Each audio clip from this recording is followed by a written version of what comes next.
ओम नमो भगवते वासुदेवाय नमः। ओम अज्ञानतिमिरान्धस्य ज्ञानाञ्जनशलाकाय चक्षुरुन्मीलितं येन तस्मै श्रीगुरुवे नमः। श्रीचैतन्यमनोभीष्टं स्थापितं येन भूतले स्वयं रूपः कदा मह्यं ददाति स्वपदान्तिकं। वन्देऽहं श्रीगुरोः श्रीयुतपदकमलं श्रीगुरुन् वैष्णवांश्च श्रीरूपं साग्रजातं सहगण रघुनाथान्वितं तं सजीवं साद्वैतं सावधूतं परिजनसहितं कृष्णचैतन्यदेवं श्रीराधाकृष्णपादान् सहगण ललिता श्रीविशाखान्वितांश्च। हे कृष्ण करुणा सिंधो दीनबंधो जगत्पते गोपेश गोपिका कांत राधा कांता नमोस्तुते। तप्त कांचन गौरांगी राधे वृंदावनेश्वरी वृषभानुसुते देवी प्रणमामि हरिप्रिये। वाञ्छाकल्पतरुभ्यश्च कृपा सिन्धुभ्य एव च पतितानां पावनेभ्यो वैष्णवेभ्यो नमो नमः। श्री कृष्ण चैतन्य प्रभु नित्यानंद श्री अद्वैत गदाधर श्रीवासादि गौरभक्त वृंद। हरे कृष्णा कृष्ण कृष्णा हरे हरे, हरे राम राम राम हरे हरे। नमस्कार दोस्तों, मैं दीप्ति आज मैं आपको भगवत गीता के 18 अध्याय के सफर पर ले चलती हूँ। भगवत गीता एक बहुपठित आस्तिक विज्ञान है जो गीता महात्म्य में सार रूप में दिया हुआ है।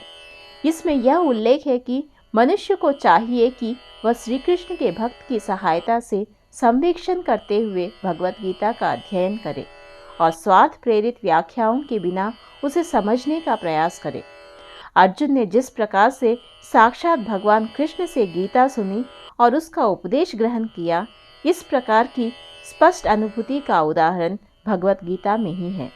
यदि उसी गुरु परंपरा से निजी स्वार्थ से प्रेरित हुए बिना किसी को भगवत गीता समझने का सौभाग्य प्राप्त हो तो वह समस्त वैदिक ज्ञान तथा विश्व के समस्त शास्त्रों के अध्ययन को पीछे छोड़ देता है। पाठक को भगवत गीता में न केवल अन्य शास्त्रों की सारी बातें मिलेंगी, अपितु ऐसे बातें भी मिलेंगी जो अन्यत्र कभी उपलब्ध नहीं है। यही गीता का विशिष्ट मानदंड है।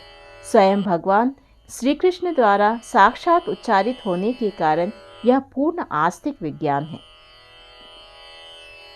अध्याय 1 कुरुक्षेत्र के युद्धस्थल में सैन्य निरीक्षण। धृतराष्ट्र उवाच धर्मक्षेत्रे कुरुक्षेत्रे समवेता युयुत्सवः मामकाः पांडवाश्चैव किम कुर्वत संजय। धृतराष्ट्र ने कहा, हे संजय, धर्म भूमि कुरुक्षेत्र में युद्ध की इच्छा से एकत्र हुए मेरे तथा पांडु के पुत्रों ने क्या किया। तात्पर्य यह है कि महाभारत में वर्णित धृतराष्ट्र तथा संजय की वार्ताएं इस महान दर्शन के मूल सिद्धांत का कार्य करती है। माना जाता है कि इस दर्शन की प्रस्तुति कुरुक्षेत्र के युद्धस्थल में हुई, जो वैदिक युद्ध से पवित्र तीर्थस्थल रहा है। इसका प्रवचन भगवान द्वारा मानव जाति के पथ प्रदर्शन हेतु तब किया गया जब वे इस लोक में स्वयं उपस्थित थे।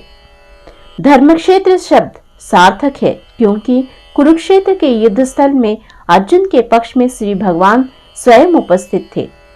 कौरवों का पिता धृतराष्ट्र अपने पुत्र की विजय की संभावना के विषय में अत्यधिक संदिग्ध था। अतः इसी संदेह के कारण उसने अपने सचिव से पूछा, उन्होंने क्या किया। वह आश्वस्त था कि उसके पुत्र तथा उसके छोटे भाई पांडु के पुत्र कुरुक्षेत्र की युद्ध भूमि में निर्णयात्मक संग्राम के लिए एकत्र हुए हैं। फिर भी उसकी जिज्ञासा सार्थक है। वह नहीं चाहता था कि भाइयों में कोई समझौता हो, अतः वह युद्ध भूमि में अपने पुत्रों की नियति का विषय में आश्वस्त होना चाह रहा था।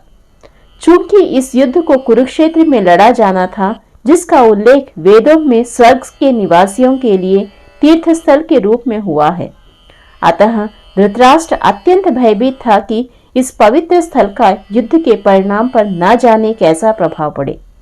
उसे भली भांति ज्ञात था इसका प्रभाव अर्जुन तथा पांडु के अन्य पुत्रों पर अत्यंत अनुकूल पड़ेगा, क्योंकि स्वभाव से वे सभी पुण्यात्मा थे। संजय श्री व्यास का शिष्य था, अतः उनकी कृपा से संजय धृतराष्ट्र के कक्ष में बैठे बैठे कुरुक्षेत्र के युद्धस्थल का दर्शन कर सकता था। इसलिए धृतराष्ट्र ने उससे युद्धस्थल की स्थिति के विषय में पूछा।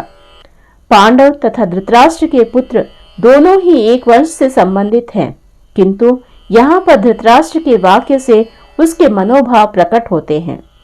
उसने जानबूझकर अपने पुत्रों को कुरु कहा और पांडु के पुत्रों को वंश के उत्तराधिकारी से अलग कर दिया।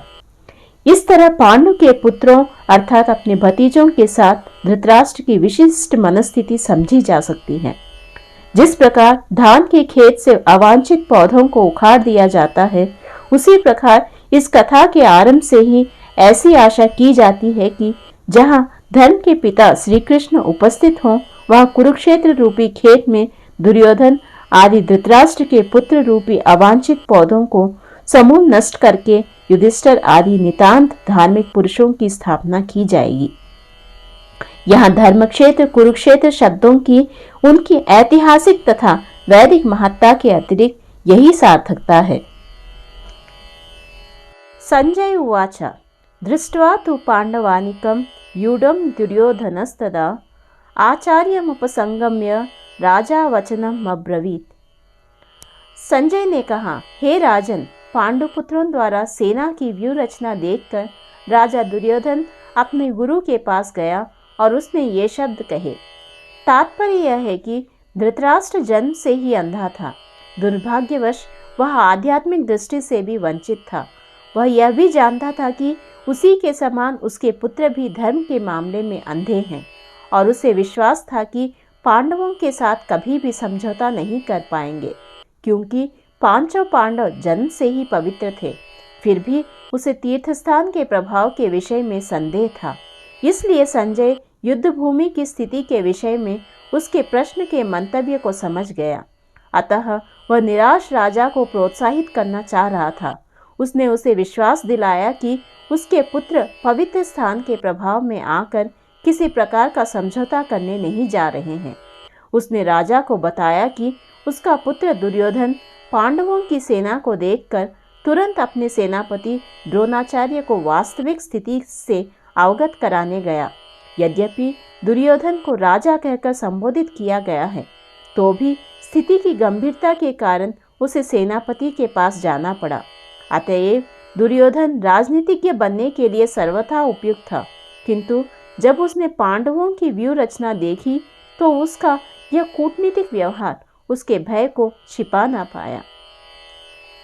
एतान पांडुपुत्राणाम आचार्य महतिम चमुम व्यूढ़ान द्रुपद पुत्रेण तव शिष्येण धीमता।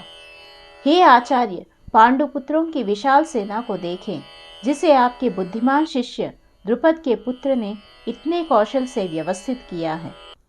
तात्पर्य यह है कि परम राजनीतिज्ञ दुर्योधन महान ब्राह्मण सेनापति द्रोणाचार्य के दोषों को इंगित करना चाहता था। अर्जुन की पत्नी द्रौपदी के पिता राजा द्रुपद के साथ द्रोणाचार्य के कुछ राजनीतिक झगड़े थे। इस झगड़े के फलस्वरूप द्रुपद ने एक महान यज्ञ संपन्न किया, जिससे उन्हें एक ऐसा पुत्र प्राप्त होने का वरदान मिला जो द्रोणाचार्य का वध कर सके। द्रोणाचार्य इसे भली भांति जानते थे, किंतु जब द्रुपद का पुत्र धृष्टद्युम्न युद्ध शिक्षा के लिए उनको सौंपा गया तो द्रोणाचार्य को उसे अपने सारे सैनिक रहस्य प्रदान करने में कोई झिझक नहीं हुई। अब धृष्टद्युम्न कुरुक्षेत्र के युद्ध भूमि में पांडवों का पक्ष ले रहा था और उसने द्रोणाचार्य से जो कला सीखी थी उसी के आधार पर उसने यह व्यूह रचना की थी। दुर्योधन ने द्रोणाचार्य की इस दुर्बलता की ओर इंगित किया, जिससे वह युद्ध में सजग रहे और समझौता ना करे। इसके द्वारा वह द्रोणाचार्य को यह भी बताना चाह रहा था कि कहीं वह अपने प्रिय शिष्य पांडवों के प्रति उदारता न दिखा बैठे। विशेष रूप से अर्जुन उनका अत्यंत प्रिय एवं तेजस्वी शिष्य था। दुर्योधन ने यह भी चेतावनी दी कि युद्ध में इस प्रकार की उदारता से हार हो सकती है। अत्र शुरा महेश्वासा भीमार्जुन समायुधि युयुधानो विराटश्च द्रुपदश्च महारथः। इस सेना में भीम तथा अर्जुन के समान युद्ध करने वाले अनेक वीर धनुर्धर हैं, यथा महारथी युयुधान, विराट तथा द्रुपद।